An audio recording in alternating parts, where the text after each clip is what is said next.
Shakmo, the hills in the Shakmo area out in the Middle Moors are as time has gone on, sort of more near and dear to my heart. It's a panorama that looks down over several of the projects that we've been involved with, hard-won properties. I'm reminded of the individual introductions to family and the people in the family and getting to learn their interest in putting their land into conservation.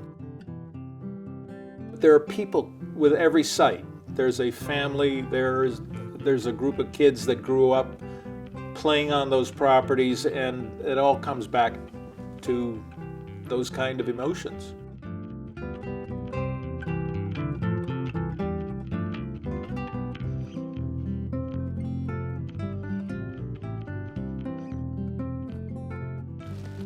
A simple walk, there's no such thing as a simple walk. I walk through here, this is springtime on Nantucket, everything has turned green almost overnight. I was out yesterday looking at plant material, and we were driving down the road, and it was like all of a sudden every plant on the island was saying, "Look at me, look at me." There were flowers in bloom, there was this spectacular limey green color that comes in the early spring when I always tell people that during the winter season we have 1,000 shades of gray. During the summer season and in the early spring particularly, we have 1,000 shades of green. People who own land for a long time on Nantucket, undeveloped land for a long time, used to walk into the office and find out if they were interested or if we were interested in accepting a gift of their property. And it was like a adoption process that we would go through, but it was a very emotional thing. And when you got out onto the property with the landowners and got to understand them better and looked around their property with them, I mean, you've got places like this that are just magical. Regardless of the time of the year, you come out here in February when it's blowing like crazy, there's a magic about the landscape that infects you. And it does become an emotional experience. Some people describe it as a near religious experience, walking down these roads and listening to the birds and seeing the sun go down and that wonderful glow that we get. Everybody wants to rush out to Nantucket to watch the sunset, but there's nothing more magical than being out here late in the afternoon, particularly on a foggy afternoon. And it's just, you're transported to a different place. Roy Larson, who hired me, met me my first day at the job on the corner of Center and Main Street, and I was all dressed up with a sport jacket and tie, and he looked at me and he said, "What do you need that for?" And he insisted that I take the tie off, and off we went. Roy said, "Well, we're going to show you where your office is." And we walked to the back of the space, and there was a closet about, maybe 10 by 8. That they walked me into, and there was this pea green desk sitting in the middle of the space. It was more of a table than it was a desk. No paper on it, no nothing on it, no pencils, and there was a chair, and that was the office. The original founding fathers of the organization had experiences and the presence of mind to be able to look down the road and say things were going to change.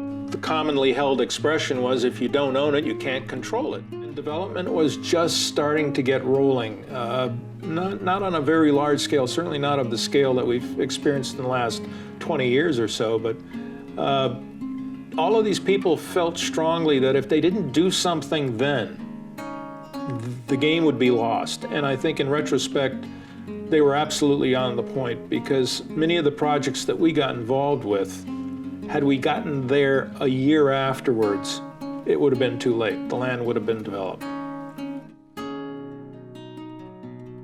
We ran into a guy during the Daffodil Festival. He was here visiting and hadn't seen him for a while.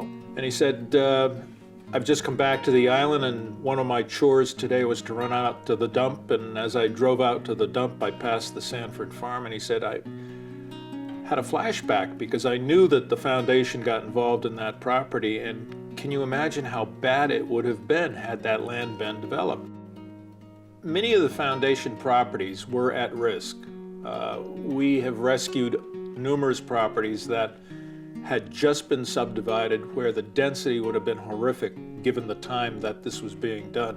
As an example, Matawasham Valley, which is down on the south shore on the east side of the airport, that property there is probably about 120 acres. It had been subdivided by the owner, ready to go to development, with 240 lots on it.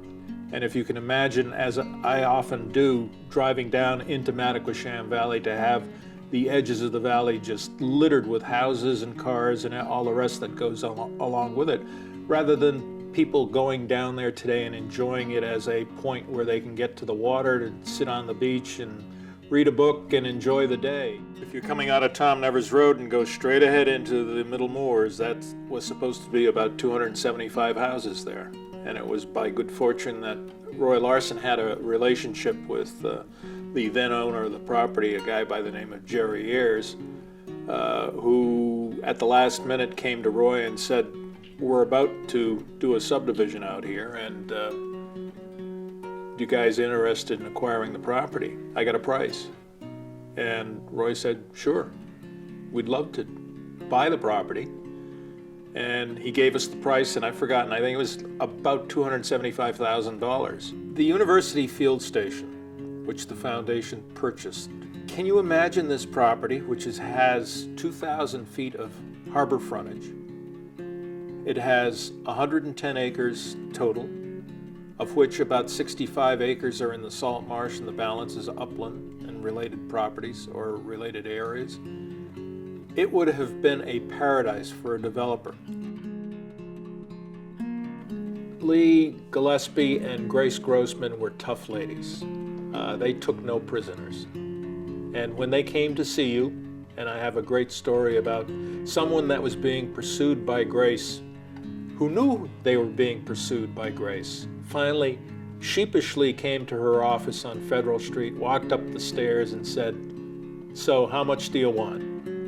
And Grace says, "Well, it took you long enough to get here." Roy Larson also had this bad habit of smoking cigars, as I did back at the time. And Roy had this great connection to Cuba, because the Time Inc. reporters would go down to Cuba. This was before things got closed up.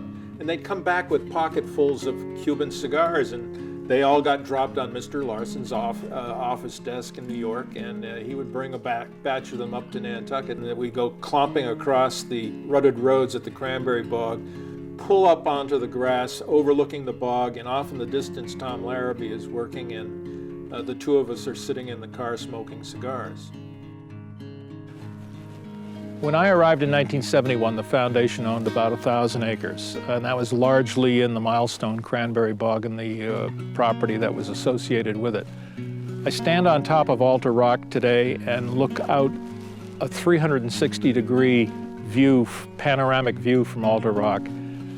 There, right in front of me, is 3,500 acres that I've played a personal role in trying to protect over the years. And we've been, fortunately, with all the people who've supported the organization, with the staff that we have, with the Board of Trustees that serves without being paid, we've done a wonderful job of accumulating that acreage. But in total now, about 9,000 acres scattered all over the island, places like Squam and Squam Swamp, Eel Point area, the Matawasham Valley area. Sanford Farm was one of our first and earliest and most successful accomplishments, and it's probably our flagship property today, with the thousands of people that walk through there during the course of the year.